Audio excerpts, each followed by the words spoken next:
সম্মানিত হাজিরিন এবং যারা বিভিন্ন মিডিয়ার মাধ্যমে শুনতে পাচ্ছেন, আমাদের এই আলোচনা সিরাতুন নবী সাল্লাল্লাহু আলাইহি ওয়াসাল্লামের ধারাবাহিক আলোচনার প্রথম অধিবেশন আজকে থেকে শুরু হচ্ছে ইনশাআল্লাহ। প্রতি বৃহস্পতিবার এশা টাইমের পরে উইন্টার টাইমে শুরু হবে এই সিরাতুন নবী ধারাবাহিক আলোচনা। আমরা প্রথমেই একটা প্রশ্ন আমাদের কাছে আসে যে সিরাতুন নবীর আলোচনা শোনা, আলোচনা করা, এর গুরুত্ব কতটুকু, এর প্রয়োজনীয়তা কতটুকু। কিছুদিন আগে থেকে পরামর্শ আসছিল, কিছু ভাই চিন্তা করছিলেন যে কোরআনে পাকের তাফসীর আমরা শুনে আসছি, কালামুল্লাহ, যেটা আমাদেরকে আল্লাহ তাআলা হেদায়েতের জন্য পাঠিয়েছেন। এখন যার উপরে এই কোরআন অবতীর্ণ হয়েছে, নাজিল হয়েছে, যিনি এই কোরআনকে নিজের জীবনে প্রয়োগ করেছেন এবং আল্লাহর জমিনে বাস্তবায়ন করেছেন, সারা দুনিয়ার মানুষের কাছে পৌঁছে দিয়েছেন, বাল্লাগাহু আল বালাগ আল মুবিন, তার জীবনের উপরে আমরা কিছু আলোচনা শুনি। আমরা যদিও লেখাপড়া করেছি, বিশ্বনবী পড়েছি, কেউ আর রাহিকুল মাখতুম পড়েছি, বিভিন্ন সিরাতে পাকের কিতাব পড়েছি, কিন্তু ধারাবাহিক আলোচনা গোটা জিন্দেগি নিয়ে দীর্ঘ সময়ব্যাপী এভাবে বাংলা ভাষায় হয়েছে বলেই হয়তোবা জানা নেই। কোরআনে তাফসীর হয়তো কোনো কোনো জায়গায় হয়েছে। এখান থেকে ভাইরা পরামর্শ দিয়েছেন এবং আমার কাছে প্রস্তাবটি, পরামর্শটি অত্যন্ত গুরুত্বপূর্ণ মনে হলো যে সত্যিই তো যাকে আল্লাহ তাআলা আমাদের সবচেয়ে বড় শিক্ষক করে পাঠিয়েছেন, তার কাছ থেকে আমাদের, তার জীবন থেকে আমাদের অনেক কিছু শিখার রয়েছে। আল্লাহ রাব্বুল আলামিন তার উপলক্ষে বলেছেন, বাদ আউযু বিল্লাহি মিনাশ শাইতানির রাজীম, লাকাদ কানা লাকুম ফি রাসূলিল্লাহি উসওয়াতুন হাসানাহ, নিশ্চয়ই তোমাদের জন্য রয়েছে আল্লাহর নবীর, আল্লাহ রাসূলের জিন্দেগিতে উত্তম আদর্শ। লিমান কানা ইয়ারজুল্লাহ ওয়াল ইয়াউমাল আখির, যে ব্যক্তি চায় আল্লাহকে পেতে, আল্লাহর সন্তুষ্টি অর্জন করতে এবং আখিরাতকে পেতে চায়, আখিরাতের নাজাত পেতে চায়। ওয়া যাকারাল্লাহ কাসীরা, যে ব্যক্তি আল্লাহ তাআলাকে বেশি বেশি করে ইয়াদ করতে চায়, স্মরণ করতে চায়, তাদের জন্য নবী করিম সাল্লাল্লাহু আলাইহি ওয়াসাল্লামের জীবনে রয়েছে উত্তম দৃষ্টান্ত। তিনি আরো বলেছেন, ওয়া ইন্নাকা লাআলা খুলুকিন আযীম, হে নবী, আপনি অত্যন্ত মহান চরিত্রের উপরে প্রতিষ্ঠিত হয়ে আছেন, আপনার জীবন অত্যন্ত মহান, মহৎ চরিত্রের উপরে আপনি দণ্ডায়মান। আল্লাহ তাআলা আরো বলেছেন, হুয়াল্লাযী বাআসা ফিল উম্মিয়িনা রাসূলাম মিনহুম ইয়াতলু আলাইহিম আয়াতিহি ওয়া ইউযাক্কিহিম ওয়া ইউআল্লিমুহুমুল কিতাবা ওয়াল হিকমা ওয়া ইন কানু মিন ক্বাবলু লাফি দালালিম মুবিন। সে আল্লাহ মহান সত্তা, যিনি অশিক্ষিত বাণী, যারা লেখাপড়া করেনি, নিরক্ষর জাতির কাছে পাঠিয়েছেন, তাদের মধ্য থেকেই একজন রাসূল, যিনি তাদের প্রতি আল্লাহর আয়াতকে তেলাওয়াত করে শোনান, পৌঁছিয়ে দেন এবং তাদেরকে পবিত্রতা অর্জন করিয়ে দেন, আত্মশুদ্ধি করিয়ে দেন এবং তিনি তাদেরকে কিতাব শিখিয়ে দেন, কিতাবের জ্ঞান দান করেন এবং হেকমা, হেকমার অর্থ শুধু বুদ্ধিমত্তা নয়, হেকমার প্রধান অর্থ হচ্ছে সুন্নাহ, তাদেরকে তিনি শেখান, জ্ঞান শিখান। এর আগে যদিও তারা সুস্পষ্ট গোমরাহিতে, পথভ্রষ্টতায় লিপ্ত ছিল। আমরা রাসূলুল্লাহ সাল্লাল্লাহু আলাইহি ওয়াসাল্লাম জীবনের খুঁটিনাটি অনেক কিছু আমাদেরকে জানতে হবে, কারণ তিনি হচ্ছেন আমাদের রোল মডেল। তিনি কোন কাজটি কিভাবে করেছেন, শুধু আল্লাহর ইবাদত কিভাবে করেছেন তা নয়, দুনিয়ার প্রত্যেকটি কাজকে তিনি কিভাবে সম্পন্ন করেছেন। ব্যক্তি জীবন, পারিবারিক জীবন, স্বামী স্ত্রীর সম্পর্ক, পিতা হিসেবে সন্তানদের প্রতি দায়িত্ব পালন, নাতি নাতিনের প্রতি দায়িত্ব পালন। ব্যবসা করেছেন, সৎ ব্যবসায়ী কিভাবে হওয়া যায়, তিনি মানুষের সঙ্গে আচার ব্যবহার, লেনদেন, যারা মহব্বতের লোক তাদের সঙ্গে কেমন আচরণ করেছেন, যারা তার সঙ্গে দুশ্মনী করে, হিংসা করে, তাদের সঙ্গে কিভাবে আচরণ করেছেন, সমস্ত আদাব, আখলাক, এসব কিছু আমাদের জন্য অনুকরণীয় দৃষ্টান্ত। সবকিছুর মধ্যে আমাদের জন্য শিক্ষা রয়েছে এবং সবগুলোকে যদি ভালো করে আমরা জানতে পারি, তাহলে ওনাকে আমরা পরিপূর্ণভাবে অনুসরণ করতে পারব। আমরা যদি জানতেই না পারি কোন কাজটা কেমনে তিনি করেছেন, তাহলে আমরা কিভাবে ওনাকে অনুসরণ করব? এই জন্য জানতে হবে। আল্লাহ তাআলা কোরআনে পাকে বলেছেন, কুল ইন কুনতুম তুহিব্বুনাল্লাহ ফাত্তাবিউনি, আপনি বলে দিন যদি তোমরা সত্যি আল্লাহকে মহব্বত করো, আল্লাহকে পেতে চাও, আল্লাহর ভালোবাসা অর্জন করতে চাও, তাহলে আমাকে অনুসরণ করো। ইউহিব্বুকুমুল্লাহ, তাহলে আল্লাহ তাআলা সত্যি তোমাদেরকে ভালোবাসবেন, তোমাদেরকে মহব্বত করবেন। ওয়া ইয়াগফির লাকুম যুনুবাকুম, এবং তোমাদের গুনাহগুলোকে ক্ষমা করে দেবেন। তাহলে নবী করিম সাল্লাল্লাহু আলাইহি সাল্লামকে অনুসরণ করাই হচ্ছে প্রকৃত আল্লাহর ভালোবাসা এবং আল্লাহর নবীকে ভালোবাসা। এবং রাসূলুল্লাহ সাল্লাল্লাহু আলাইহি সাল্লামকে ভালোবাসতে পারা, ভালোবাসাটা অর্জন করা একটা বিরাট একটা নিয়ামত। ওনাকে ভালোবাসলে খুব ফায়দা আছে, কিন্তু আমি কি ওনাকে সবচেয়ে বেশি ভালোবাসতে পারি? এটা একটা প্রশ্ন চলে আসে। তিনি হাদিসে বলেছেন কি, লা ইউমিনু আহাদুকুম হাত্তা আকুনা আহাব্বা ইলাইহি মিন ওয়ালাদিহি ওয়া ওয়ালিদিহি ওয়ান নাসি আজমাইন, তোমাদের কেউ পরিপূর্ণ মুমিন হতে পারে না, পরিপূর্ণ মুমিন হতে পারবে না, কোনো ভালো মুমিন হতে পারবে না যতক্ষণ না আমি তার কাছে তার পিতা মাতা, তার সন্তান সন্ততি, সমস্ত মানুষ থেকে সবচেয়ে বেশি প্রিয় না হই, সবচেয়ে বেশি মহব্বতের না হই, ততক্ষণ পর্যন্ত তোমরা ভালো মুমিন হতে পারবে না। এখন আমরা কি আসলে ওনাকে এরকম মহব্বত করি? আমাদের ছেলে মেয়েকে যেভাবে মহব্বত করি, স্ত্রী স্বামী একে অপরকে যেভাবে মহব্বত করি, পিতা মাতা, সবচেয়ে বেশি কি ওনার মহব্বতটা আছে কিনা? এটাও তো একটা চিন্তার বিষয়, প্রশ্ন আছে। আমরা ওই লেভেলে পৌঁছেছি কিনা, কিভাবে ওই লেভেলে অর্জন করা যায়? এই জন্য সিরাতে পাকের আলোচনা শুনলে এবং এগুলো জানতে পারলে হয়তো আমাদের ওনার ব্যাপারে আরো ধারণা সুন্দর হবে এবং ওনার প্রতি মহব্বত আরো বাড়তে থাকবে ইনশাআল্লাহ। সে নিয়তেই আমরা এই আলোচনা সূত্রপাত করেছি।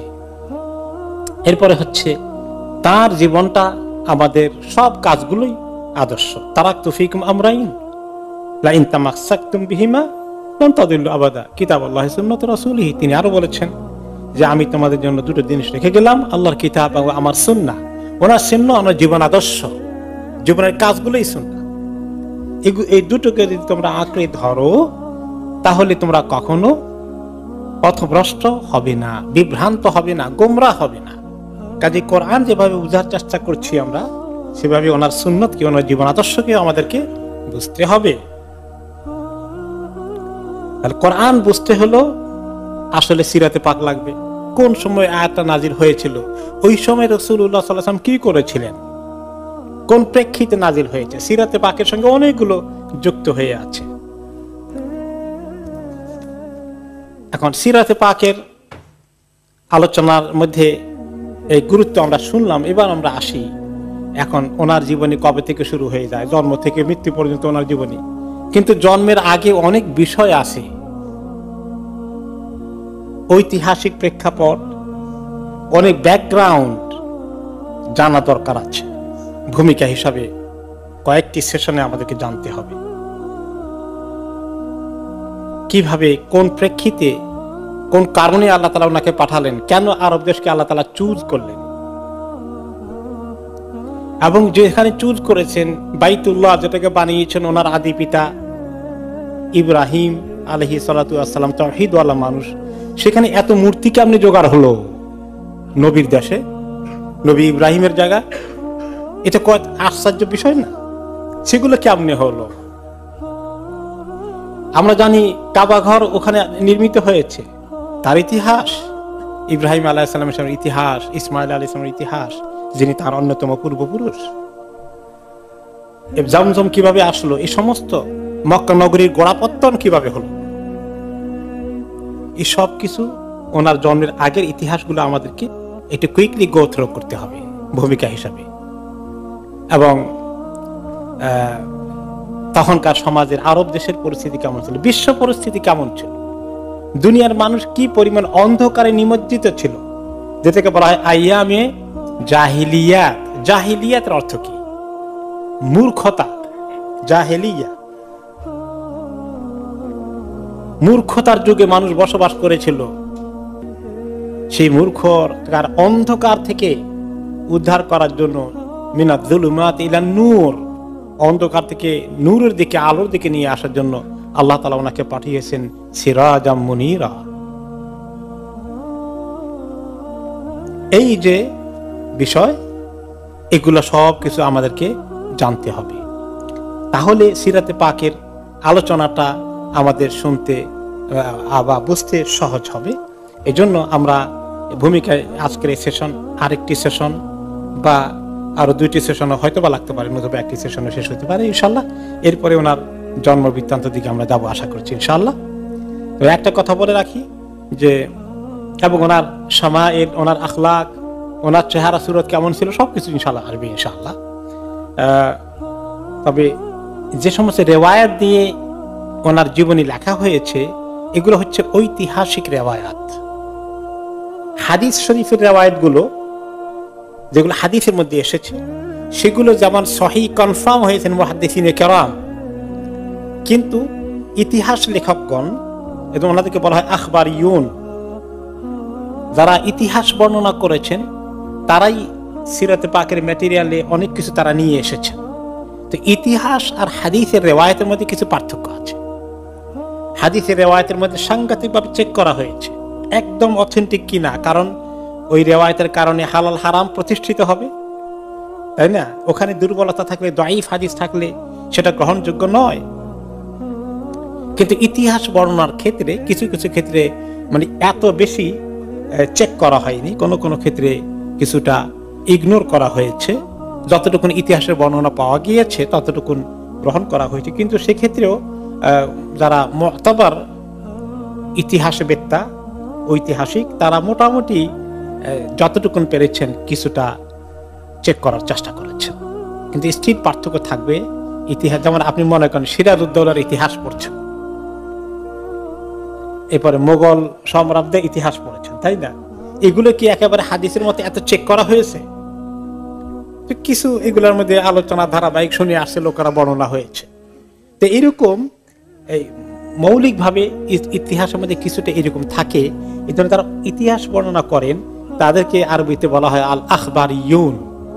আল আখবারিয়ুন খবর বর্ণনা করেছেন, ঘটনাগুলো বর্ণনা করেছেন। আর যারা হাদিস বর্ণনা করেন তাদেরকে কি বলা হয়?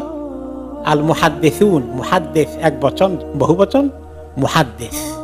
তো মুহাদ্দিসুন আর আখবারিয়ুন উভয়ের তরিকার মধ্যে কিছু পার্থক্য আছে।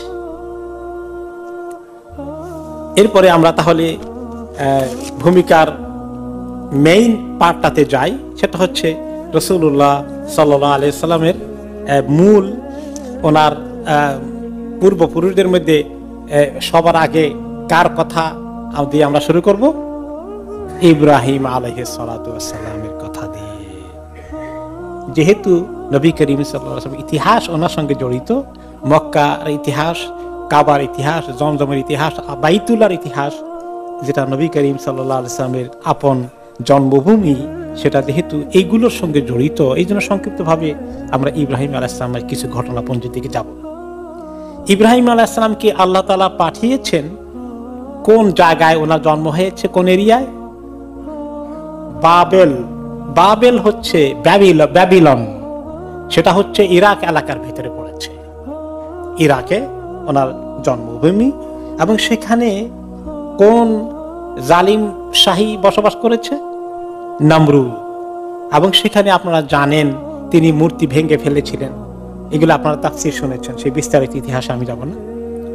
এবং এরপরে ওনার সঙ্গে তিনি যখন দাওয়াত দিতে গিয়েছেন এক ধরনের তর্ক হয়ে যায়, ডিসকাশন হয়। সে নমরুদ কি বলল যে তোমার রব আবার কে? তোমার রবের পরিচয় দাও। আমার রব যিনি জন্ম দেন, যিনি মৃত্যু দান করেন, জীবন যার হাতে, তিনি আমার রব। তো সে বলল আমি তো এটা করতে পারি, তুমি কেমনি করবে? দেখো এখন দুইজন বন্দীকে জেলখানা থেকে নিয়ে আসলো, দুইজনের শাস্তি ভোগ করছে। একজনকে বলল তোমার মৃত্যুদণ্ড কার্যকরী হবে, তাকে মৃত্যুদণ্ড দেওয়া হলো। আর একজনকে বললো ইউ আর ফ্রি, তুমি যাও। বলে দেখো এই যে আমি জীবন দিলাম, জীবন আমি বাঁচানোর মালিক, আমি মৃত্যুদানের মালিক, দেখলা তো? এটা অথর্বের মতো কথা। তার নিজের নমরুদের জীবন তো তার হাতে নাই, কার হাতে? আল্লাহর হাতে। তারপরে তিনি একটা যুক্তি দিলেন যে ঠিক আছে, যুক্তি নিয়ে এসেছে, সে যেরকম একটা আমার সামনে ঘটিয়ে দিল, আমি এইরকমই একটা জিনিস দিয়ে তাকে আমি যুক্তি পেশ করি। তিনি বললেন যে আমার রব তো ইয়াতি বিশামসি মিনাল মাশরিকি ফাতি বিহা মিনাল মাগরিব, আমার রব তো পূর্ব দিক থেকে সূর্যকে নিয়ে আসেন প্রতিদিন সকালে উঠে, তো তোমার ক্ষমতা থাকলে আমার রবের সঙ্গে চ্যালেঞ্জ করে তুমি পশ্চিম দিক থেকে সূর্যকে উঠাও দেখি। ফাবুহিতাল্লাযী কাফার, তখন যে কুফরি করেছিল কাফের আর কোনো শব্দ নেই, আর কোনো কথা নেই, সে নিশ্চুপ হয়ে গেল, সে পরাজিত হয়ে গেল, কোনো লাজবাব হয়ে গেল, এর কোনো জবাব দিতে পারল না। তারপরে কি ছাড়ে, এরপরে তো মূর্তি তারা ইবাদত করতে যখন বের হলো, তিনি মূর্তিগুলাকে ভেঙে ফেললেন, এবং পরবর্তী পরে তারা যখন বের করলো তিনি ভেঙেছেন, তখন তারা ওনার বিচার সাজালো, ওনাকে মৃত্যুদণ্ড দেওয়া হবে। কিভাবে? আগুনের বিশাল কুণ্ডলী জানানো হয়ে গেল, আর সেই বিশাল দাউ দাউ করা আগুনে ওনাকে ফেলানোর জন্য হাতে ধরে ফেলানো যাচ্ছে না, আগুন এত বেশি জোরালো হয়েছে, আশেপাশে ফেলতে গেলে যাবে যারা, তারাও পুড়ে মরবে আগুনের তাপে। তখন ক্রেইনের মতো কিছু চরকি দিয়ে আবিষ্কার করে ওনাকে থ্রো করা হলো আগুনের মধ্যে, এভাবে থ্রো করা হলো ওয়ালের উপরে দিয়ে, বিরাট ওয়াল করে, বিরাট করে ঘেরাও করে, সেখানে আগুনের বিশাল কুণ্ডলী জানানো হয়েছে। আর ইব্রাহিম আলাইহিস সালাম তখন সেখানে আগুনে জ্বলবেন, পড়বেন, ছাই হয়ে যাওয়ার কথা, এটাই নরমাল কথা। কিন্তু ইব্রাহিম আলাইহিস সালাম কি ভয়ে কাঁপছেন? না। এমনকি জিবরাইল আলাইহিস সালাম আসলেন, আপনার কোন হেল্প করতে পারি? নবী ইব্রাহিম আলাইহিস সালামের কাছে তিনি কি বললেন? আমার আল্লাহ তো আছেনই, আমার আল্লাহ যেটা ফয়সালা করবেন, তিনি যেটা ভালো মনে করেন তিনি সেটা করবেন, আমি আপনার কাছে সাহায্য চাওয়ার দরকার কি? আল্লাহ তাআলা কি বললেন? কুলনা ইয়া নারু কুনি বারদাম ওয়া সালামান আলা ইব্রাহিম, আমি বলে দিলাম হে আগুন তুমি কি হয়ে যাও, বারদান ওয়া সালামান, তুমি আগুন শীতল হয়ে যাও, ঠান্ডা হয়ে যাও, এবং শান্তিদায়ক হয়ে যাও ইব্রাহিমের প্রতি। শুধু ঠান্ডা হয়ে গেলে যদি তিনি থেমে দিতেন, আল্লাহর হুকুম তো পালন করে মাখলুক গুলো, ঠান্ডা এমন ঠান্ডা হতো যে ইব্রাহিম এবার ঠান্ডায় মরে যেতেন। তো আল্লাহ তাআলা কি করলেন যে সালামান, এমন ঠান্ডা যেটা তার জন্য নিরাপত্তার কারণ হয়, তার জন্য শান্তির কারণ হয়, এর চেয়ে বেশি ঠান্ডা করো না আবার। কারণ আল্লাহর হুকুম যদি চূড়ান্ত পর্যায়ে মানে, তো এমন ঠান্ডা হতে পারে যে ঠান্ডায় মানুষ মরেও যায়। ইব্রাহিম আলাইহিস সালাম সে পরীক্ষায় পাশ করলেন, তার পিতা সহ, তারপরেও তারা নরম হয় না, পিতাকে দাওয়াত দিচ্ছেন। আজার সে তার নিজে মূর্তি পূজার বিরাট এক ব্রাহ্মণ, সে এটা প্রচারক, তাদের ধর্মের পুরোহিত।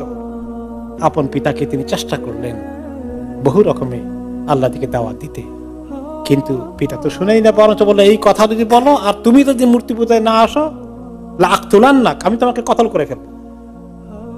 তখন তিনি দেখলেন যে আর তো এখন বাবা আমাকে কতল করতে আসলে জান বাঁচানো ফরজ, আমি যদি আবার বাবাকে উল্টা কতল করতে হয়, বাবা দরকার নাই, আমি এই জমিন ছেড়ে চলে যাব। কারণ একটি লোক ঈমান আনলেন না ইব্রাহিম আলাইহিস সালামের প্রতি, তিনি এবং তার স্ত্রী সারা রাদিয়াল্লাহু আনহা, এই দুইজন মাত্র মুসলিম। বাবাকে পরে বললেন যে বাবা, এখন যে সীমা লঙ্ঘনের দিকে হয়তো যেতে হচ্ছে, আমি তো এদূর যেতে চাই না, আপনি পিতা, এর বেশি আমি আপনার সঙ্গে তো আর কিছু করতে পারবো না, আমি চলে যাই, যতক্ষণ না আল্লাহ আমাকে নিষেধ না করেন ততক্ষণ দোয়া করতে থাকবো যে আল্লাহ তাআলা যদি আপনাকে হেদায়েত দেয়। তিনি তার দেশ থেকে হিজরত করে ফেললেন।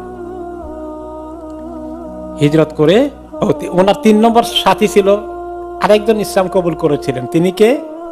ওনার ভাতিজা লূত আলাইহিস সালাতু ওয়াস সালাম। এই তিনজনে মিলে হিজরত করে চলে আসলেন। তিনি প্রথমে সিরিয়া হাররান এলাকায় আসলেন, সেখান থেকে পরবর্তী পর্যায়ে ফিলিস্তিনে চলে গেলেন এবং সেখানে তিনি সেটেল করে ফেললেন।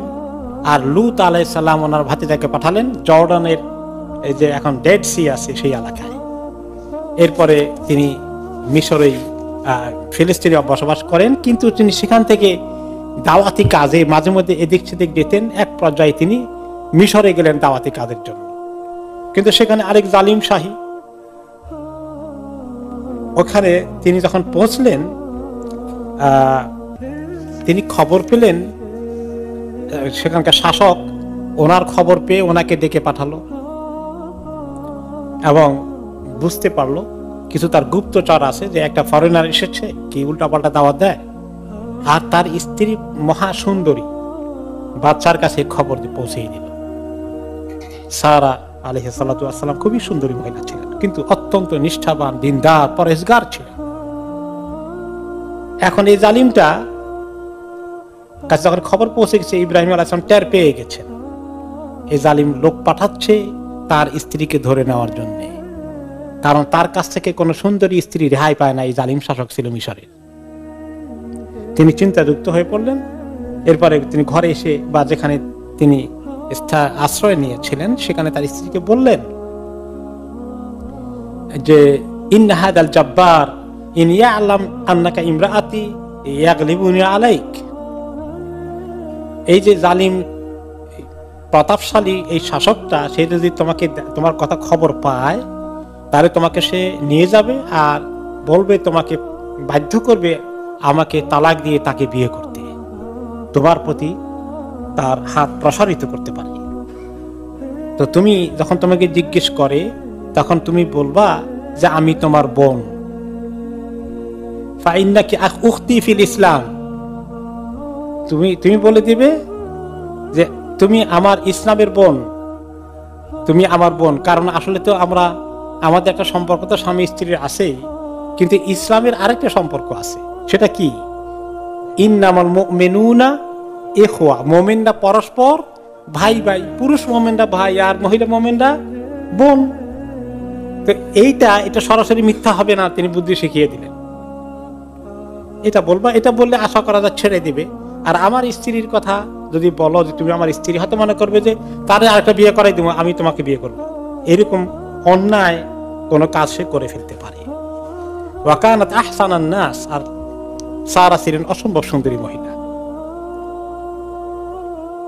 তখন তার কাছে ওনাকে তার লোক পাঠালো, ওনাকে ধরে নিয়ে যাওয়া হলো এবং ফালাম্মা দাখালাত আলাইহি লাম ইয়াতামালাক আন বাসাতা ইয়াদাহু ইলাইহা, ওনার দিকে তার চোখ পড়তেই সে নিজেকে আর ধৈর্য ধরতে পারল না, ওনার দিকে হাত প্রসারিত করলো। কোন কোন রিওয়ায়াতে আসছে ওনাকে পাঠিয়ে দিয়ে ইব্রাহিম আলাইহিস সালাম আল্লাহর কাছে সিজদায় পড়ে গেছেন। আর কোন কোন রিওয়ায়াতে এসেছে ওনাকে যখন নেওয়া হয়েছে, এই মহিলা সারা আলাইহিস সালাতু ওয়াস সালাম তিনি প্রথমে ওযু করে নিয়ে, সে আসার আগে, তার সঙ্গে সাক্ষাতের আগেই তিনি আল্লাহর কাছে ওযু করে নামাজ পড়ে আল্লাহর কাছে অনেকক্ষণ দরখাস্ত করেন যে আল্লাহ, আমার সতীত্বকে আমি হেফাজত করেছিলাম স্বামীর কাছে ছাড়া কারো কাছে আমার শরীরকে আমি অর্পণ করিনি, আল্লাহ তুমি আমার সতীত্বের হেফাজত করো। যখন এই দুষ্ট লোকটি তার কাছে হাত প্রসারিত করলো ওনার গায়ে টাচ করার জন্য, তখন ফাকুবিদাত ইয়াদাহু কবদাতান শাদীদা, তার হাতের মধ্যে আল্লাহ তাআলা এমন ভাবে এরকম করে শক্ত করে দিলেন তার হাতটাকে, আর এমন ব্যথায় এসে গেল, মনে হয় যেন কারেন্টের শক দিলে যেরকম হয়, প্রচন্ড চিৎকার করে উঠল সে। তার এটা এমন ভাবে শক হয়ে গেল এখানে, এটার ব্যথা এখন তার জান যায়, আর হাতকে সে নাড়াচাড়া করতে পারছে না। কবদাতান শাদীদা, শক্ত করে তার হাতকে মনে হয় মুচকে দেওয়ার মতো হয়ে গেল। ফাকালা লাহা উদঈল্লাহা আন ইউতলিকা ইয়াদি ফালাকিল্লাহ আল্লাহ আদুররাক, বলে এখন সে বলে, এই মহিলা তুমি আল্লাহর কাছে দোয়া করো, আল্লাহর কাছে দোয়া করো, আল্লাহ আমার হাতটা ঠিক করে দিক, আল্লাহর কসম আমি তোমাকে কোনো কিছু করবো না। তিনি দোয়া করলেন যে আল্লাহ তাকে ছেড়ে দেন। তারপরে হাত ঠিক হওয়ার পরে জালিম আবার হাত বাড়িয়ে দিচ্ছে। আবার যখন এরকম তার হাত মানে প্রচন্ড ব্যথা করে হাতকে ধরা হয়েছে, শক্ত করে মুচকি দেওয়ার অবস্থা, চিৎকার করছে, আবার একই কথা বললো, তুমি দোয়া করো আল্লাহর কাছে, আল্লাহ আমার হাতটাকে ঠিক করে দিন, আমি তোমার কোনো ক্ষতি করবো না। এইভাবে পরপর 3 বার করলো জালিমটা, কথা রাখলো না। তৃতীয়বার সে টের পেয়েছে যে এটা তো অসম্ভব। তখন সে তার লোকদেরকে ডাকলো, বললো ইন্নাকা ইন্নামা জিতানি বিশাইতান, শয়তান একটাকে নিয়ে আসছো, আমার তো অবস্থা কাহিল, জলদি করে বের করে নিয়ে যাও। এটা কোন কোন রিওয়ায়াতে আসছে, ওকে। আবার কোন কোন রিওয়ায়াতে আসছে যে সহিহ বুখারী রিওয়ায়াতে আসছে, ইব্রাহিম আলাইহিস সালামকে যখন নিয়ে গেল ধরে ওনাকে সহ উনি আসেন, ইব্রাহিমকে আগে নিয়ে গেছেন বাদশাহ, বলে যে ওই মহিলা কে তোমার সাথে? বলে সেটা তো আমার বোন। তো পরে তিনি আবার যখন স্ত্রীর কাছে আসলেন বলছে যে আমি তো বলে দিছি তুমি আমার বোন, খবরদার তুমি আবার উল্টাপাল্টা কিছু বলো না, তুমি আসলে আমার বোন, কারণ দিনই বোন, তুমি আর আমি ছাড়া দুনিয়া আর কোনো মুসলিম নেই, আমরা ইন্নামাল মুমিনুনা ইখওয়াতের মতো। এরপরে তিনি গেলেন, ওনাকে নিয়ে যাওয়া হলো। যখন সেই রেওয়ায়তে আসে, বুখারী রেওয়ায়তে, যে শুধু হাত নয়, তার গোটা বডি জমিনের মধ্যে পড়ে অবশ হয়ে গেল, সে আর নড়াচড়াই করতে পারছে না। তখন সারা রাদিয়াল্লাহু আনহা আল্লাহ তাআলার কাছে দোয়া করলেন, আল্লাহ এই জালিমকে আপনি যদি হায়াত ফেরত না দেন, তার লোকজন মনে করবে আমি আপনার তাকে বোধহয় মেরেই ফেলছি, পরে তো তারা আমাকে শেষ করে ফেলবে, আল্লাহ আপনি তাকে ফেরত দেন। এভাবে করে করে তো তারপরে শেষ পর্যন্ত উনি মুক্তি পেলেন। এমনকি ওই জালিম কোন আসছে যে সে ওনার সঙ্গে একটা কৃত দাসী দিয়ে দিলেন, যে সে প্রথমে শয়তান বললো, পরে আর বললো যে না, মহিলা তো বোধহয় শয়তান না, বরং তো মহিলা এক অসম্ভব কোন কামেল ওয়ালি আল্লাহ, ওয়ালিয়াতুল্লাহ, এরকম কিছু হবে। তো তার ভিতরে এরকম একটা রেসপেক্ট চলে আসলো। সর্বশেষে তিনি তাকে তার বাছাই করা একটা কৃত দাসী সাথে দিলেন, যে এই খাদেমা নিয়ে যা তোমার সারা জীবন খেদমত করবে। কোন কোন রেওয়ায়েতে আসছে এমনকি স্বয়ং তার মেয়েও নাকি ছিল, এটা তার নিজের মেয়ে ছিল নাকি, কোন কোন রেওয়ায়েতে আসছে। যাই হোক, পরবর্তী পর্যায়ে তিনি তাকে নিয়ে আসলেন। এই হল যে কৃতদাসী দান করেছিল, অথবা ওই জালিম বাদশাহের মেয়ে, তার নাম হচ্ছে হাজের, তাকে আমরা হাজেরা বলে, হাজেরা বিবি বলি, আসলে নাম হলো হাজের তার নাম। এখন এই হাজেরকে নিয়ে আসলেন। এরপরে তিনি সেখান থেকে, মিশর থেকে আবার ফিলিস্তিনে চলে আসলেন। ওনার মূল কেন্দ্রভূমি, নবুয়ত প্রচারের কাজ তিনি ফিলিস্তিনে করেছিলেন, সেখানেই তিনি আবার নিয়ে আসলেন। ইতিমধ্যে ওনার এই দাসীকে ওনার বিবি সারা ওনাকে অ্যালাউ করলেন, ওনার মালিকানায় দিয়ে দিলেন। আর ওই জমানায় যদি কেউ কৃত দাসীর মালিক হন, মনিব হন, তাহলে আল্লাহ এটা অ্যালাউ করেছিলেন যে সে তার মতো সঙ্গে স্ত্রীর মতো শারীরিক মিলামিশা করতে পারবে, এবং তিনিই করতে পারবেন, আর কেউ করতে পারবেন না, মানে স্ত্রীর মর্যাদার কাছাকাছি। এইরকম তিনি তার সঙ্গে যখন সম্পর্ক রাখলেন। আর সারা ছিলেন নিঃসন্তান মহিলা, বহুদিন থেকে ওনার সন্তান হচ্ছিল না। আর সেই নিয়তেই সারা চিন্তা করলেন, আমার তো সন্তান হয় না, এই মহিলাকে যদি ওনার সঙ্গে আমি দাম্পত্য জীবনের মতো ব্যবহার করতে অ্যালাউ করি, তাহলে আল্লাহ কোনো সন্তান দিলে তো আমাদের সন্তান হয়ে যাবে। তখনই আল্লাহ তাআলা ওনাকে এই সন্তান দিলেন। তখন বয়স কত? 80 বছর ইব্রাহিম আলাইহিস সালামের বয়স। আল্লাহ তাআলা ওনাকে এই সন্তান দিলেন। সন্তান পাওয়ার পরে এখন সন্তান বড় হচ্ছে। এখন যেটা হয় সতীনের, এই সতীনের সন্তান নাই, ওই সতীনের সন্তান হয়েছে, এখন তো মনে মনে জেলাসি চলে আসলো, একটু হিংসা হিংসা ভাব। এখন দেখা যায় যে উনি আর ওনাকে টলারেট করতে পারেন না, বরদাস্ত করতে পারেন না। দুই সতীনে এখন তুমুল যুদ্ধ শুরু হয়ে যাচ্ছে ঘরের মধ্যে। এদিকে আল্লাহ তাআলারও কিছু মানসা, আল্লাহ তাআলারও কিছু মর্জি আছে, কিছু প্ল্যান পরিকল্পনা আছে। তো আল্লাহ তাআলা ইব্রাহিম আলাইহিস সালামকে ইঙ্গিত দিলেন, তোমার এই যে মহিলা, যে সন্তান ইসমাইল আলাইহিস সালামের জন্ম হয়েছে, তাকে, তার মা হাজেরকে তুমি কোথায় নিয়ে যাও? ওই মক্কা এলাকার যে এরিয়া আছে সেখানে নিয়ে যাও, তাকে সেখানে রেখে আসো, ওখানে কাজ আছে, আমার পরিকল্পনা আছে, তাকে ওখানে রেখে আসো। ইব্রাহিম আলাইহিস সালাম শিশু ইসমাইল এবং তার মা হাজেরকে নিয়ে মক্কার মরুভূমির একটা নির্দিষ্ট জায়গায়, আল্লাহ তাআলা যেখানে ওনাকে ইঙ্গিত করেছেন, জিবরাইল আলাইহিস সালামকে পাঠিয়ে যে জায়গা দেখিয়ে দিয়েছেন, সেখানে তিনি ওনার স্ত্রী এবং ছেলে মেয়েকে রাখলেন। রাখার পরে তাদের সঙ্গে খাবার দাবারের জন্য এক বস্তা, মানে বা একটা ব্যাগ, এক ব্যাগ পরিমাণ খেজুর এবং একটি বস্ক চামড়ার পানি ভর্তি ড্রামের মতো রেখে আসেন। তো এখন এই পানি আর খেজুর ওনাদের একমাত্র সম্বল। পানি আর খেজুর তো দিন যাচ্ছে মোটামুটি। আস্তে আস্তে যখন পানি সেরে ফুরিয়ে গেল, তখন তো কষ্ট শুরু হয়েছে। তার আগে ইব্রাহিম আলাইহিস সালাম রেখে সুম্মা কাফা ইব্রাহিম মুনতালিকান, ইব্রাহিম আলাইহিস সালাম তাদেরকে রেখে তিনি এখন চলে যাচ্ছেন। কিছু ব্যাখ্যা করার মতো, বলার মতো ভাষা ওনার কাছে নাই, তিনি আল্লাহর হুকুমে রেখে যাচ্ছেন।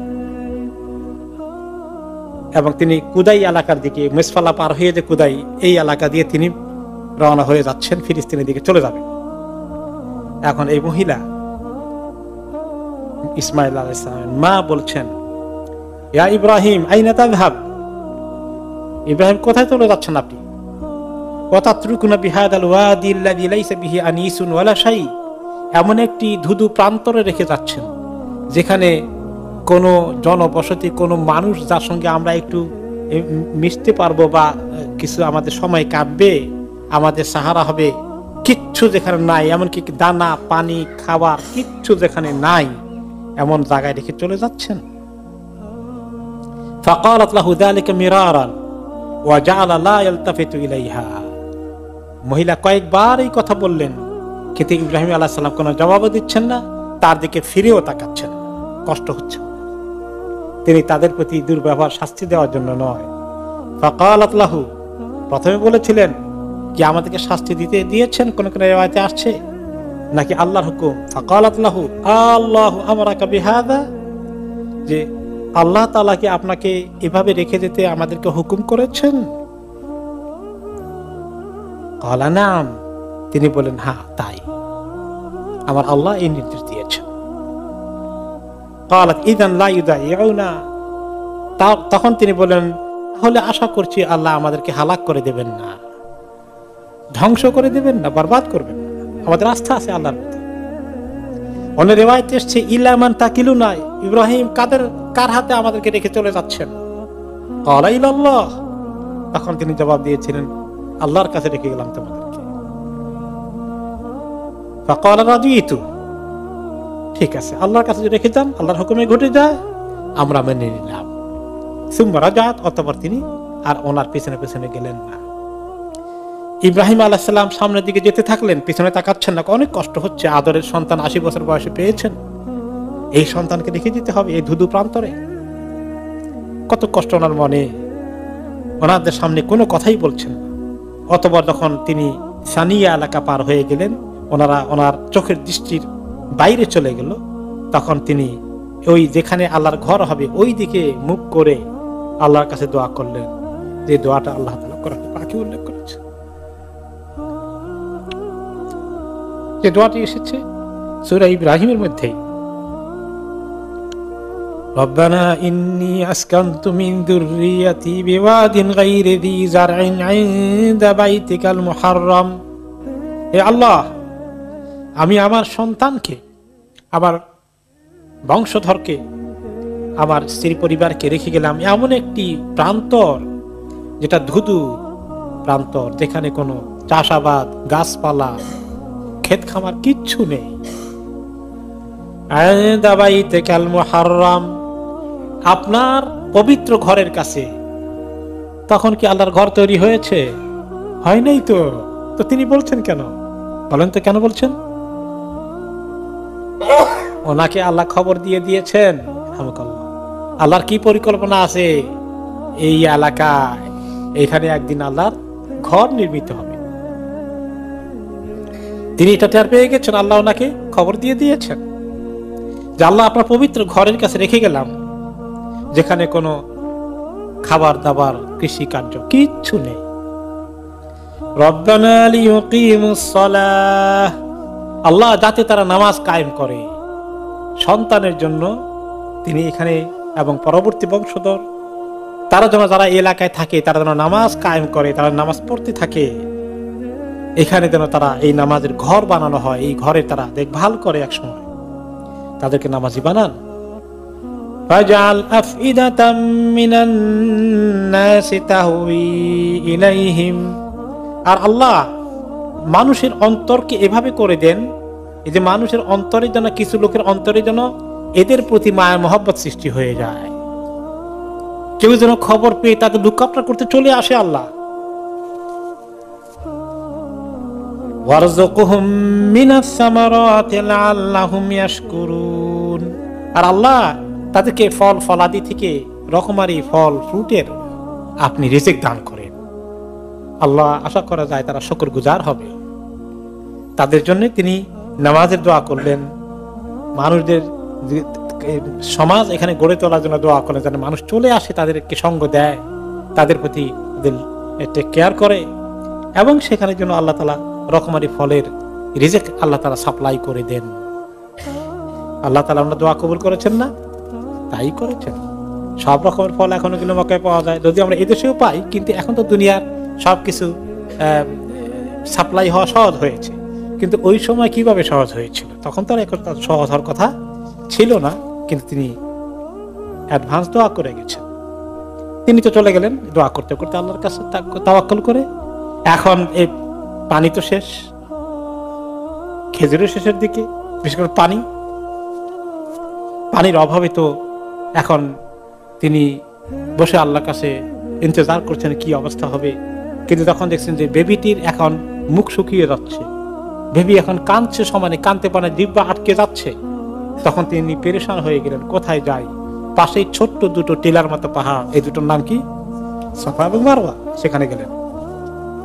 এখনকার মতো তো আর না, মোটামুটি উঁচু একটু টিলার মতো ছিল একটা, তারপরে আরেকটা। এই দুটার প্রথমে সাফায় উঠলেন, চতুর্দিকে দেখলেন কোনো জায়গায় পানি দেখা যায় কিনা। আর আরব দেশে পানিতে এইভাবে দেখা যাবে না। পানি দেখার লক্ষণ কি? কোন জায়গায় পাখি উড়ে কিনা, জমিনের উপরে পাখি উড়লে নিচে পানি আছে, এরকম কোন জায়গায় দেখা যায় কিনা। দরকার ওদিকে দৌড় দেবেন, কিন্তু কোনো দিকে দেখা যায় না। আর কোনো মানুষ দেখা যায় কিনা, চিৎকার করবেন যে বাবারা আমার একটু শিশু বাচ্চা মরে যাচ্ছে, একটু পানি দাও। সে মানুষ কোনো জায়গায় দেখা যায় কিনা, কিছুই দেখা যায় কিনা, কোনো আলামত দেখা যাচ্ছে না। এরপরে নিচে আবার নেমে দৌড়ে ওই পাহাড়ে গিয়ে দেখি ওখান থেকে কিছু দেখা যায় কিনা। সেখানে গেলেন, আর ওদিকে বাচ্চার দিকে নজর রাখেন যে বাচ্চা কি আছে, পা নড়াচড়া করে কিনা, নাকি মরে গেল, খেয়াল করছেন। আবার যখন নিচে যায়, একটু নিচু জায়গা, যেটা দুই গ্রিন লাইটের মাঝখানে, তখন এটা অনেক একটু নিচু ছিল, এখন তো সমান করে ফেলেছে। ওই নিচু জায়গা গেলে বাচ্চাকে দেখা যায় না, তখন তিনি দৌড়েছেন ওই জায়গার মধ্যে। আবার তিনি মারওয়াতে গিয়ে চতুর্দিকে তাকালেন, কিছুই দেখেন না। আবার আসলেন, আবারও নিচু জায়গায় দৌড়লেন, যে বাচ্চাকে তখন দেখা যায় না। মারওয়াতে সাফাতে উঠে আবার দেখলেন বাচ্চাকে দেখা যায়, নড়াচড়া এখনো করছে। এইভাবে তিনি যখন 7 বার নড়াচড়া করলেন, এরপরে কিছুই দেখতে পেলেন না। তখন তিনি অস্থির হয়ে গেলেন যে আমি এখন বাচ্চার কাছে চলে যাই, আল্লাহ সেই বাচ্চাটা কি অবস্থা, কি আছে না মরে যাচ্ছে, আমি তাকে গিয়ে দেখি। তখন তিনি গেলেন। এরপরে কান্নাহু ইয়াশনাকুলিল মাউত, বাচ্চা মনে হয় যেন তার এখন চিৎকার আর তার নিঃশ্বাসের অবস্থা মনে হয় যেন সে মৃত্যুর মুখোমুখি পৌঁছে গেছে। মায়ের জন্য এই সময় কি কষ্ট হতে পারে আপনি চিন্তা করেন। মাদের দুঃখ, নিজের কোলের বাচ্চা যদি এইভাবে কষ্ট পায়, এর চেয়ে বড় দুঃখ তাদের আর কিছু হতে পারে না। তারপরে তিনি বললেন লাউ যাহাবতু লাআলি উহিসু আহাদান। তিনি আবার গেলেন, কিন্তু তারপরে তিনি দূর থেকে দেখতে পেলেন এবার যে কিছু একটা যেন আওয়াজ পাওয়া যাচ্ছে। ফাকালাত আগিস ইন কানা ইনদাকা খাইর, কে আওয়াজ দিচ্ছ, কি নড়াচড়া শব্দ পাচ্ছি? তোমার কাছে ভালো কিছু থাকলে, আমি যে বিপদে আছি, ভালো কিছু থাকলে এখন আমাকে খবর দাও, উদ্ধার করার জন্য কিছু তোমার কাছে আছে কিনা। তখন উনি এই জায়গায় যখন আসলেন বাচ্চার কাছে, তখনই দেখেন যে সেখানে কিছু একটা আওয়াজ পাওয়া যাচ্ছে। দেখেন নাই তিনি, কিন্তু আওয়াজ পাচ্ছেন। বলে যে তুমি কে, আওয়াজ পাচ্ছে, নড়াচড়া পাচ্ছি, তোমার কাছে ভালো খবর থাকলে একটু হেল্প করো আমাদেরকে। তারপরে তিনি জমিনের মধ্যে ওনার পাখা দিয়ে একটু সামান্য খোদাই মতো করলেন, আর ওই সময় জমিন থেকে ফামবাসাকাল মাউ, পানি নিচে থেকে পানি উঠে আসলো। এবং নবী করিম সাল্লাল্লাহু আলাইহি সাল্লাম বলেন যে ফাযাহাবাত উম্মু ইসমাঈল ফাজাআলাত তাহফিরু, উম্মু ইসমাঈলের মা কি করলেন যে পানি যে উঠছে, পানি যাতে চলে না যায়, হারিয়ে না যায়, চতুর্দিকে গিয়ে নষ্ট না হয়ে যায়, উম্মু ইসমাঈল একটু ঘের বানালেন, বাঁধের মতো করলেন, ঘেরাও দিলেন, যে এতটুকু জায়গায় পানিটা যেন টিকে থাকে, তা না হলে পানি তো চলে যাবে, হারিয়ে যাবে, শুকিয়ে যাবে। রাসূলুল্লাহ সাল্লাল্লাহু আলাইহি ওয়াসাল্লাম বলেন ইসমাঈলের মাকে আল্লাহ রহম করুন, তিনি যদি এইরকম না করে আরো ছেড়ে দিতেন, তাহলে জমজম আরো বিশাল হয়ে যেত। তিনি তো ঘেরাও দিয়ে ছোট করে ফেলেছিলেন। এটাও আল্লাহ তাআলার কুদরত আর কি। আল্লাহ তাআলা এতটুকু চেয়েছেন, লাউ তারাকাত জামজাম আও লাউ তাতাকাত মিনাল মা লাকান জামজাম আইনান মাইনান। তিনি জমজমকে এতটুকু সীমাবদ্ধ না করে ফেললে জমজম বিরাট একটা বড় ঝর্ণাধারা এবং বড় পানির একটা আধার, অনেক বড় হয়ে যেত। এরপরে তিনি পানি নিজে পান করলেন, বাচ্চাকে পান করালেন। এরপরে আলহামদুলিল্লাহ আল্লাহ তাআলা ওনাকে শান্তি দিলেন। এখন তিনি এই অবস্থায় আছেন। আর তখন দেখা গেল যে পানির সন্ধান পেয়ে ওই মুহূর্তেই হয়তো বা না কিছুক্ষণ পরে অথবা পরের দিন, সেটা টাইম এভাবে দিনক্ষণ আসে নাই, যে ওই জায়গা থেকে একটু দূর দিয়ে ইয়ামান থেকে জোরহুম কবিলার একটি দল, কারণ কবিলা লোকেরা তখন আরব দেশে তারা সেটেল হতো না এক জায়গায় পার্মানেন্টলি। এখন আমাদের দেশে যাযাবর যারা আছে বেদুইন, আমাদের দেশে কি বলে এদেরকে, বেদেদেরকে বলে, বেদেরা আসলে বেদুইন থেকে আসছে, মানে শব্দটা ওইখান থেকে এসছে। তারা এক জায়গা থেকে আরেক জায়গায় তাদের গরু ছাগল নিয়ে চলে যায়, আর আশেপাশে কোন জায়গায় পানি আছে, যখন তারা সফর করতে করতে দেখে যে কোনো জায়গায় পাখি উড়ে কিনা, তখন তারা দেখলো যে অমুক জায়গায় এই জমজমের উপরে পাখি উঠছে। তখন তারা বেশ দূরে ছিল, একদম পাশে না। তখন তারা সেখান থেকে তাদের একজন বা দুইজনকে পাঠালো যে দাও তো দেখি ওইখানে পাখি উড়ে পানির কোনো সন্তান আছে কিনা। এই জায়গা দিয়ে তো আমরা অনেকবার আসা যাওয়া করেছি, কোনোদিন তো এখানে পাখি উঠতে দেখিনি, দিস টাইম এবারে পাখি উঠতে দেখা যাচ্ছে, তাহলে তো নিশ্চয়ই পানির সন্তান আছে কিনা। দুইজনকে পাঠানো হলো, তারা আসলো। এসে তারা দুইজন বলল,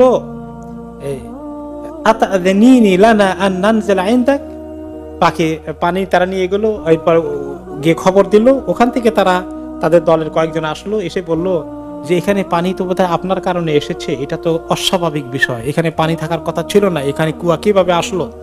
নিশ্চয়ই আপনি মহৎ ব্যক্তিত্ব, আপনি একলা আছেন বাচ্চা নিয়ে।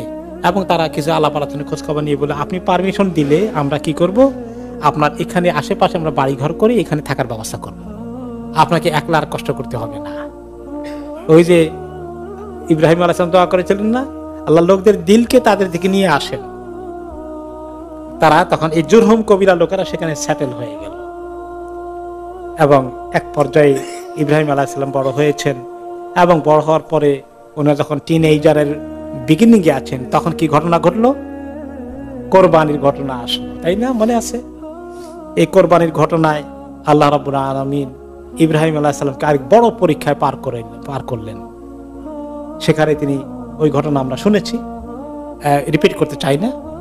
তারপরে এভাবে তিনি টাইম টু টাইম বারে বারে দেখতে এসেছেন তার ছেলেকে, তার বিবিকে বা হাজেরা রাদিয়াল্লাহু আনহাকে। এক পর্যায়ে ওনার আম্মা ইসমাইল আলাইহিস সালাম ইন্তেকাল করে ফেললেন। এরপরে ইব্রাহিম আলাইহিস সালাম, ইসমাইল আলাইহিস সালাম বড় হয়েছেন, এবং সেই জুরহুম কবিলা যারা ইয়ামান থেকে এসেছিল, যেখানে সেটেল হয়েছিল ওনাদের পাশে, তারা এক পর্যায়ে তাদের একটা মেয়েকে উনি বালেগ হওয়ার পরে সময় মতো বিয়ে করিয়ে দিলেন। তিনি বিয়ে করলেন, মোটামুটি সংসার চলছে। এবং ইব্রাহিম আলাইহিস সালাম এসেছিলেন বেড়াতে, দেখতে যে তার পরিবার তো, তার স্ত্রী তো ইন্তেকাল করেছেন, আর ছেলেটা আছে কি অবস্থা আছে দেখে আসি, খোঁজ খবর নিতে আসছিলেন। কি হলো? এসে দেখেন যে ইসমাইল বাড়িতে নাই, আছে শুধু তার স্ত্রী। তো তিনি পরিচয় দেন নাই, বললেন যে আমি দূর থেকে আসছি, একজন মানুষ তোমাদের খোঁজ খবর নিতে, তোমরা ভালো আছো কিনা, তোমার স্বামী কই, কোথায় গিয়েছে? বাইরে কাজে গিয়েছে। তো কখন আসবে? আসবে তো এরকম অনেক সময় দেরি হবে। তো তোমাদের সংসার কেমন চলে? ঠিকঠাক আছে সবকিছু? ওকে ওকে। তখন বলেন যে ফাকালাত নাহনু বাশার নাহনু ফি দীকিন ওয়া শিদ্দাহ ফাশাকাত ইলাইহি। বলে আর কি, আমরা মানুষ হিসাবে তো আছি, আমাদের অবস্থা যা কাহিল, সংসারের মানে কষ্ট, দুর্গতিতে দিন যায়, অর্থনৈতিক কষ্টে আছি, সুখ শান্তি নাই। এই ঘরে এসে কোনো সুখ শান্তি পাইলাম না, মানে দুনিয়াবি দৌলস কিছুই পাই নাই, কষ্টের দিন, টানাটানি সংসার চলে আর কি, কোনো রকমে যায় আর কি দিন। অভিযোগের সুরে কথা বলল। তখন ইব্রাহিম আলাইহিস সালাম বললেন যে তোমার স্বামী আসলে সালাম দিও, যে একজন মুরব্বী এসেছিলেন, আপনার সম্পর্কে জিজ্ঞাসা করেছেন, আর জিজ্ঞাসা করেছিলেন যে আমাদের সংসার কেমন যায়। আর তুমি বলে দিও আমি বলছিলাম আনাফি জাহাদিন ওয়া শিদ্দা, এই ঘরে ঢুকে এই ঘরে এসে বিয়ে শাদী করে আমি যা মুশকিলে আছি, কত কষ্টে দিন যায়, তো এগুলো তাকে বলো। আর বলেও তারপরে ইসমাইল আলাইহিস সালাম ঘরে আসলেন, আসা পরে বললেন, আচ্ছা গন্ধ পাচ্ছি, কার কার গন্ধ পাচ্ছি, আচ্ছা আচ্ছা কে আসছিলেন, এরকম এরকম চেহারা, ওরে উনি তো আমার বাবা, চলে গেছেন কি কথা হয়েছে, এই জিজ্ঞাসা করেছে। তুমি কি উত্তর দিয়েছ? আমি উত্তর দিয়েছি যে আপনার ঘরে তো মানে অভাব অনটন লেগেই আছে, এগুলো বলছিলাম আর কি। তো ফাহাল আওসাকা কি বিষয়, কোনো কিছু তোমার কাছে ওসিয়ত করে গেছে আমাকে বলার জন্য, কোনো কিছু কথা বলে গিয়েছে, কোনো মেসেজ দিয়ে গেছে? কলাত নাম, হ্যাঁ মেসেজ দিয়েছে যে আমারানি আন আকরা আলাইকা সালাম ওয়া ইয়াকুল গায়্যির আতাবাতা বাবিক, আমাকে বলছে যে ছেলে আসলে বা ওই ইসমাইল আসলে তাকে সালাম দিও, আর বলবা যে তোমাদের দরজার চৌকাঠ বদলাতে বলেছে, দরজার চৌকাঠ পাল্টাতে বলেছে। তখন তিনি বললেন, যাকা আবি, ইনি ছিলেন আমার বাবা ইব্রাহিম আলাইহিস সালাম, ওয়াকাদ আমারানি আন উফারিকাকা, তিনি নির্দেশ দিয়ে গেছেন আমি তোমার সঙ্গে সম্পর্ক ছিন্ন করে ফেলতে, আমি তোমাকে তালাক দিয়ে দিচ্ছি, তুমি তোমার বাপের বাড়ি চলে যাও। এখন এখান থেকেই অনেকে দলিল নেয় যে ইব্রাহিম আলাইহিস সালাম বলছেন ছেলে ইসমাইলকে তালাক দিতে, কাজে বাবা যখন বলবে ছেলে তার বিবিকে তালাক দিয়ে দিতে হবে, এরকম কথা পাওয়া যায় কিন্তু আমাদের সমাজে, পেয়েছেন? আর যে বাবা এই কথা বলে উনি মনে হয় না ইব্রাহিম আলাইহিস সালাম আর কি। কোথায় ইব্রাহিম আলাইহিস সালাম, কোথায় আমি আর আপনি, দেখেন তো অবস্থা। ইব্রাহিম আলাইহিস সালাম আল্লাহর নবী, তিনি জানেন এই মহিলার মৌলিক ত্রুটি আছে, তিনি এই ইসমাইল আলাইহিস সালাম নবী হচ্ছেন, নবীর স্ত্রী হওয়ার উপযুক্ত তিনি নন। কাজেই যে নবীকে আল্লাহ তাআলা গাইড করেন ওহী দিয়া, সেই নবীর সঙ্গে আপনি নিজেকে তুলনা করছেন, এটা প্রচন্ড আহাম্মকি ছাড়া কিছু না। খবরদার, পুত্রবতীকে দেখতে পারি না আর বাবা হুকুম দেবে আর ছেলে তার ইবাদত করবে বাবার হুকুম মেনে, দ্যাট ইজ টোটালি রং। ওকে, এরপরে তো মহিলা চলে গেলেন, ওয়াতাজাওয়াজা মিনহুম ইমরাতান উখরা, তখন জুরহুম কবিলার লোকেরা তাদের মধ্যে থেকে আরেকজন পাত্রী ঠিক করে বললো যে না, এরা তো ভালো মানুষ, ঠিকই আছে, তার বাবা ইব্রাহিম এসেছিলেন, উনি নিশ্চয়ই ভালো কথাই বলেছেন। তারা রাগ গোসা না করে আরেকটি ভালো পাত্রী তারা জোগাড় করে দিল। এরপরে বেশ কিছুদিন পরে আবার ইব্রাহিম আলাইহিস সালাম আসলেন ছেলের সংসার দেখতে, তখন ইসমাইল আলাইহিস সালাম বাড়িতে নেই। বলে যে আইনা ইসমাইল, ইসমাইল কোথায়?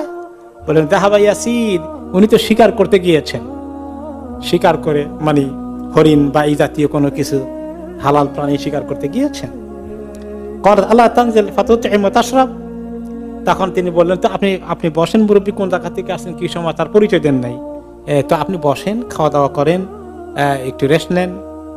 তখন তিনি জিজ্ঞেস করলেন ইব্রাহিম আলাইহিস সালাম, ওমা তাআমুকুম ওমা শারাবুকুম, আমাকে খানা পিনা খাবার খাইতে বললা, পান করতে বললা, মা তোমাদের খাবার কি কি খাও, আর পানীয় কি কি কি জিনিস পান করো এখানে? ক্বালা তাআমুনা আল-লাহম ওয়া শারাবুনা আল-মা, আমাদের খাবার হচ্ছে গোশত আর পানীয় হচ্ছে পানি। কারণ ওখানে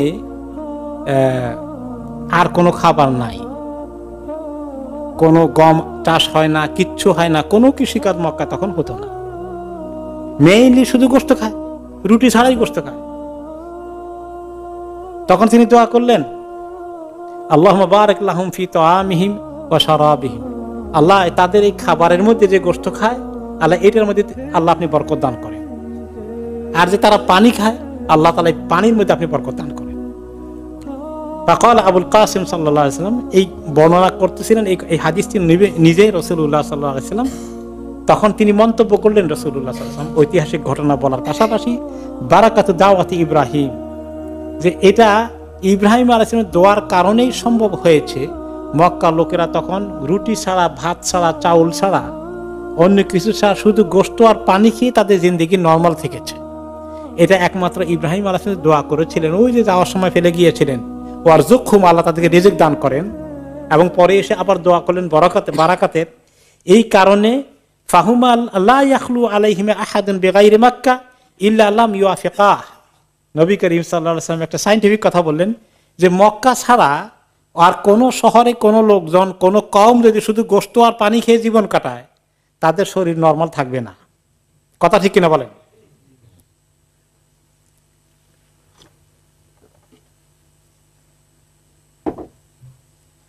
তো এই কথাই ঠিক। তাহলে মক্কার গোশত মধ্যে তিনি দোয়া করে কিন্তু সেটা ইব্রাহিম আলাইহিস সালাম পর্যন্ত টিকে থাকবে না। অনেক ওলামায়ে কেরাম বলেছেন মক্কা শহরে ওখানকার লোকাল গোশত যদি আপনি খান, ছাগল, ভেড়ি অথবা দুম্বা, এগুলোর গোশত এত হার্মফুল হবে না।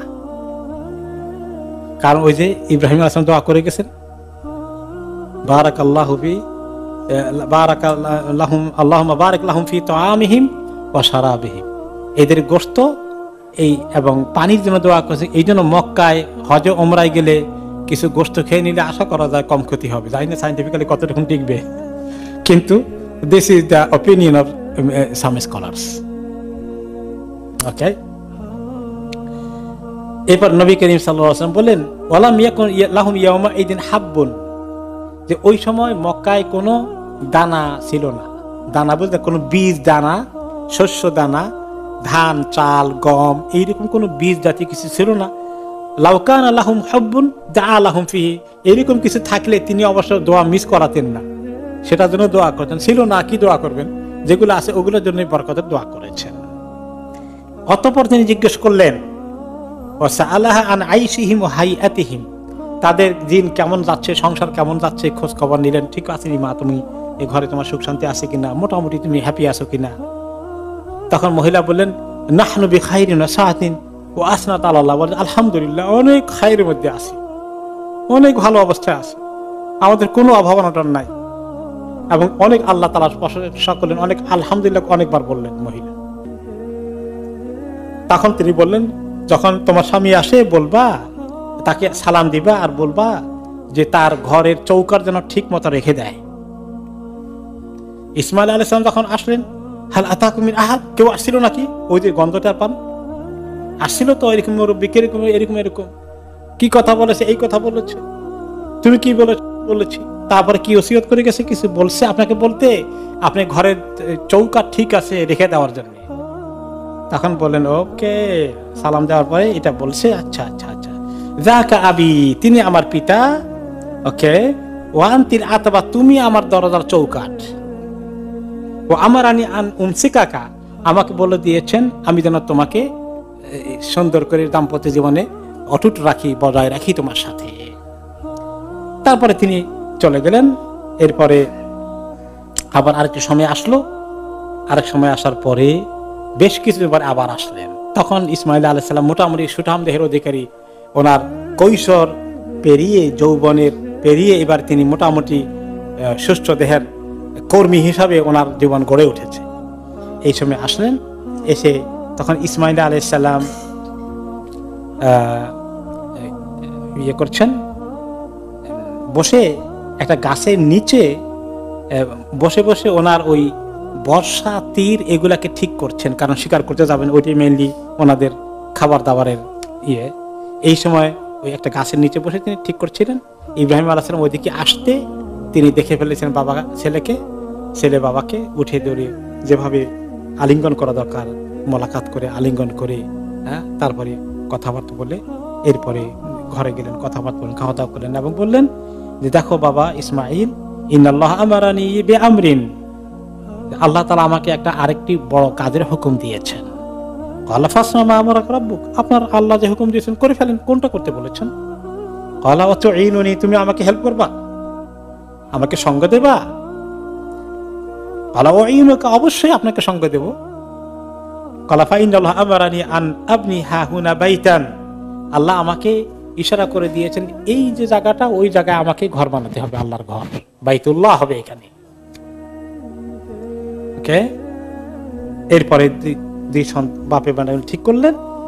ইসমাইল আলাইহিস সালাম একটু দূরে পাহাড় আছে, যে পাহাড়টা এখন পর্যন্ত শেষ হয়ে গেল, যেটাকে বলা হয় জাবালে মাক্কা, সেটা সম্ভবত এখন নিউ এক্সটেনশন যেটা হয়েছে, কিং আব্দুল্লাহ এক্সটেনশন, ওই জায়গার আশেপাশে ছোট্ট ছোট্ট একটু টিলার মতো, ওখানে স্পেশাল টাইপের পাথর ছিল, সেগুলোকে খন্ড খন্ড করে কাঁধে করে নিয়ে আসতেন ইসমাইল আলাইহিস সালাম, আর ওনার বাবা এটাকে ফিট করেছেন। ইব্রাহিমুল কাওয়াইদা মিনাল বাইত ওয়া ইসমাঈল, এই কথা আল্লাহ তাআলা কোরআনে পাকে বলেছেন। ইব্রাহিম যখন কাবা ঘরের নির্মাণ কাজের গাঁথনি দিয়ে উঠানো শুরু করে দিয়েছিলেন, আর ইসমাইল মিলে তখন তারা কোন কথা বলেছিলেন? রব্বানা তাকাব্বাল মিন্না ইন্নাকা আনতাস সামিউল আলিম, হে আল্লাহ, আমাদের আপনার এই ঘর বানানোর কাজটাকে আপনি কবুল করে নেন। আল্লাহ, আপনি জানেন আমরা কি বলছি, আর আপনি জানেন আমাদের অন্তরে কি আছে। আমরা এই ঘরের প্রতিষ্ঠাতা হয়ে বড় নেম এন্ড ফেম, এবং আমরা দুনিয়ার মধ্যে আমাদের নাম সবাই উচ্চারণ করবে এমন কোনো আকাঙ্ক্ষা নিয়ে আমরা এখানে আসিনি। আমরা শুধুমাত্র আপনার এই ঘরে নির্মাণ করছি আপনার হুকুম কার্যকরী করার জন্য। সুন্দর একটি ঘর হবে, মানুষ আল্লাহর ইবাদত করবে, এই নিয়তে করছি। আল্লাহ, আপনি আমাদের এই কাজকে কবুল করুন। আমাদের নিয়ত কদ্দুর খাঁটি আছে না কোনো ভেজাল আছে সেটাও তো আল্লাহ আপনি জানেন। কাজে আমরা দরখাস্ত দিচ্ছি, আপনি আমাদেরকে কবুল করেন। এরপরে আসলো যে ইব্রাহিম আলাইহিস সালামের ঘরের কাজ সম্পন্ন হয়ে গেল।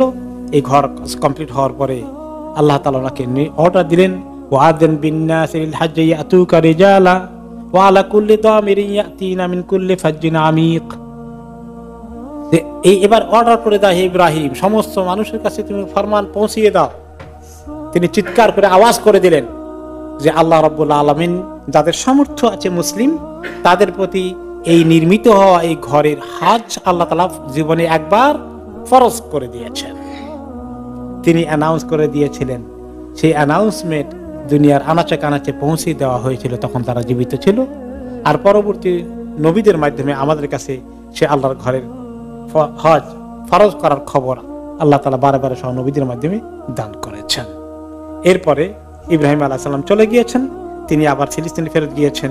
ওখানে ওনার ইন্তেকাল হয়েছে, এবং পরবর্তী পর্যায়ে ইসমাইল আলাইহিস সালামকে আল্লাহ তাআলা নবুয়ত দান করেন, এবং তিনি এই মক্কা শহরে এই জুরহুম কবিলার লোকজন যারা ছিল, ওনার শ্বশুরবাড়ির কবিলার গোষ্ঠী, সবাইকে নিয়ে তিনি মক্কা শহরে শান্তিপূর্ণভাবে তিনি বসবাস করেছেন।